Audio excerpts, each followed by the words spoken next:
Hi friends, আজকে আমি আপনাদের কিছু হেলথ টিপস দিচ্ছি। আপনারা মন দিয়ে শুনুন বন্ধুরা, কাজে লাগবে। হজমের গোলমাল জনিত রোগ। আজকাল তো ঘরে ঘরে পেটের রোগের বাড়বাড়ন্ত আমরা সকলে জানি। অনেকেই ভুগছেন। কেন বলুন তো? ভেজাল খাদ্য, সার দেওয়া সব তরিতরকারি, গুরুপাক খাদ্য খাওয়া, সময় মতো খাদ্য খাওয়া দাওয়া না করা, স্নায়বিক চাপ, দূষিত জল, নানা রকম কারণে, মানসিক চিন্তা, টেনশন, নানা কারণে পেটের রোগ এখন হয়ে যাচ্ছে মানুষের। প্রধানত দেখতে হবে আমাশয়ের উপসর্গ আছে কিনা। পেটের রোগের আরেকটি প্রধান কারণ হলো আমাশয়। সেক্ষেত্রে পায়খানা পরীক্ষা করে নেওয়া আমাদের খুব দরকার। আমাশয় অথবা জিয়াডিয়ার জীবাণু থাকলে তার জন্য ওষুধ আমাদের খেতে হবে বন্ধুরা। সেটিকে আগে ঠিক করতে হবে আমাশয়ের ধাপটিকে। অন্যান্য রোগের ক্ষেত্রে পায়খানা পরিষ্কার রাখার, পেটের অন্যান্য রোগের ক্ষেত্রে পায়খানা পরিষ্কার রাখার খুব দরকার। পায়খানা পরিষ্কার না হলে আমাদের অনেক কিছু সমস্যা হতে পারে।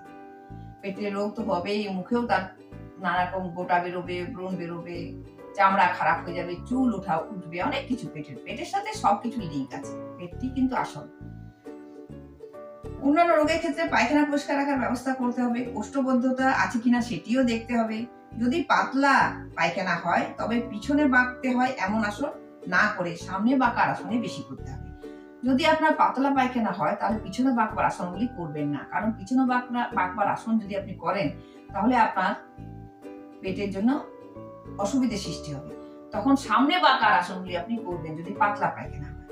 আর যদি আপনার শক্ত পায়খানা হয় বা কোষ্ঠবদ্ধতা থাকে তখন আপনি পিছনে বাঁকার আসনগুলি বেশি করবেন। কেন, কি সুবিধে আমি এখন বলছি আমার নোটস থেকে। কোষ্ঠবদ্ধতা আছে কিনা সেটি বললাম, দেখতে হবে। যদি পাতলা অথবা নরম পায়খানা হয় তবে পিছনে বাঁকতে হয় এমন আসনগুলি করবেন না, তখন সামনে বাঁকার আসনগুলি বেশি করবেন। কারণ সামনে বাঁকবার আসনের দ্বারা, যদি সামনে বাঁকার আসন করি আমি, তাহলে নাড়িতে মলের জলীয় অংশের শোষণ ভালো হয়। আর পিছনে বাঁকবার আসনে নাড়িতে খুব চাপ পড়ে বলে মল নিষ্কাশনে বিশেষ সুবিধা হয়। তাহলে সামনে বাঁকা যদি আসন আমি করি তাহলে কি হয়, নাড়িতে মলের জলীয় অংশের শোষণ বেশি হয়, মানে জলটা, পাতলা পায়খানাটা হয় না, জলের শোষণটা বেশি হয়। তার জন্য পাতলা পায়খানা হয় না যদি সামনে বাঁকার আসন আমি করি, পাতলা পায়খানা করি।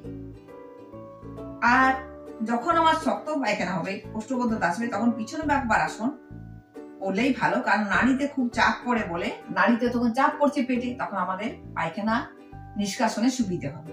অজিহ্ন নিয়ে এবার বলি। অম্ল, গ্যাস্ট্রাইটিস ও কোলাইটিস এই নিয়ে বলবো।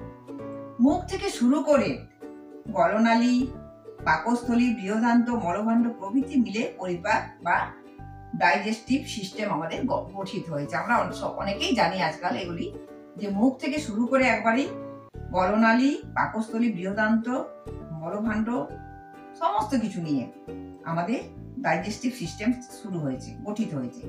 এর প্রত্যেকটি অংশের কাজ কিন্তু আলাদা আলাদা। এদের কাজে বিশৃঙ্খলা দেখা দিলে কিংবা খাদ্যের পরিমাণ অথবা মান যথাযথ না হয় যদি, তখনই আমাদের ঠিক মতো পরিপাক হয় না। ফলে অভুক্ত, মানে যে খাবার আমরা খাই যেগুলি হজম হয় না, সেগুলি আমাদের ভেতরে গিয়ে গজিয়ে ওঠে, মানে ফার্মেন্টেশন ভালোভাবে হয় না, ফার্মেন্টেশন হয়ে যায়। এর ফলে অম্ল এবং গ্যাসের সৃষ্টি হয়, যা শরীরে নানা রকম উপদ্রবের সৃষ্টি করে। এর মূলে থাকে সাধারণত একটি কারণ, কি বলুন তো বন্ধুরা? ওই একটি কারণ, পায়খানা পরিষ্কার না হওয়া।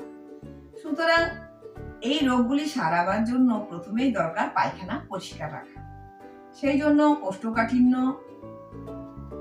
ব্যাপারে আমি বলেছি কতগুলি নিয়ম পালন করতে হবে। এছাড়া খালি হাতে ব্যায়ামের মধ্যে সিট আপ করবেন, লেগ রাইজ করবেন, নোজ টু নি, বোর্ড পোস্টার এগুলি করবেন। খালি হাতে ব্যায়াম সহজেই করা যায়, আমরা দাঁড়িয়ে দাঁড়িয়ে খালি হাতে ব্যায়াম করতে পারি। আমি কয়েকটি খালি হাতে ব্যায়ামের শর্ট ভিডিও করেওছি, আবার আমি দেবো খালি হাতে ব্যায়ামগুলি।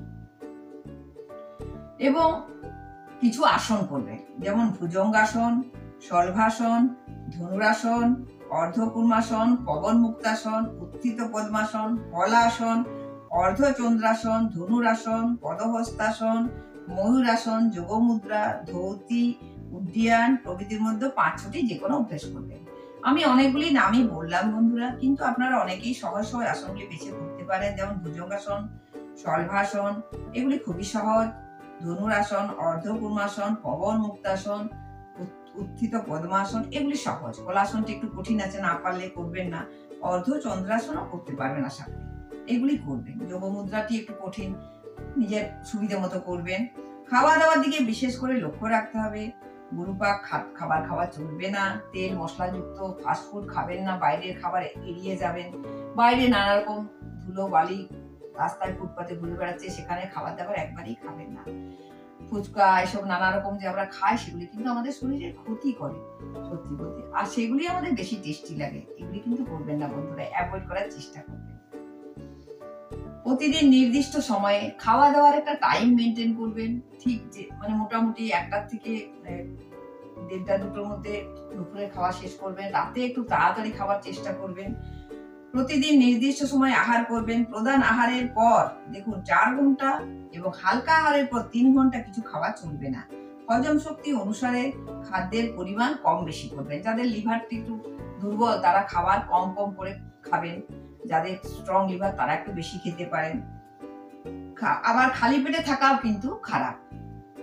খাবার ঠিক পরেই বেশি জল খাবেন না। অন্তত আধ ঘন্টা পরে জল খাবেন না, ম্যাক্সিমাম আধ ঘন্টা পরে জল খাবেন, মিনিমাম 20 থেকে 25 মিনিট পর।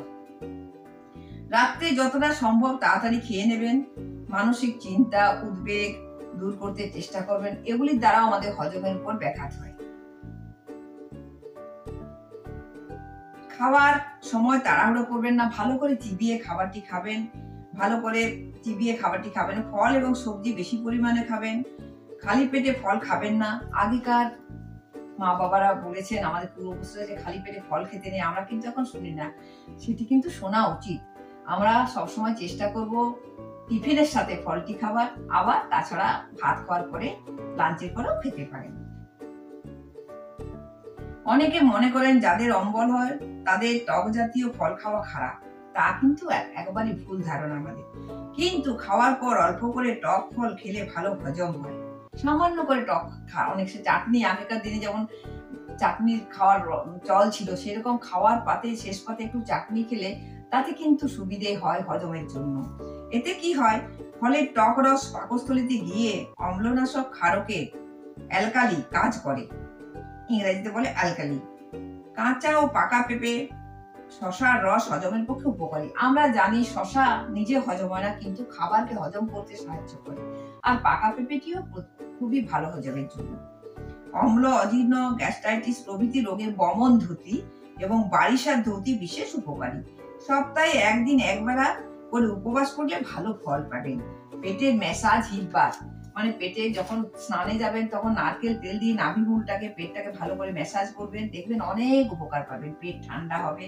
হিটবাথ মাঝে মাঝে গরম, যাদের হট ব্যাগ আছে ভালো, তা নইলে বোতলের মধ্যে গরম জল নিয়ে মাঝে মাঝে পেটে দেবেন, সেটিও প্রচন্ড ভালো। আপনার ভেতরের কোষ্ঠকাঠিন্য থেকে মলকে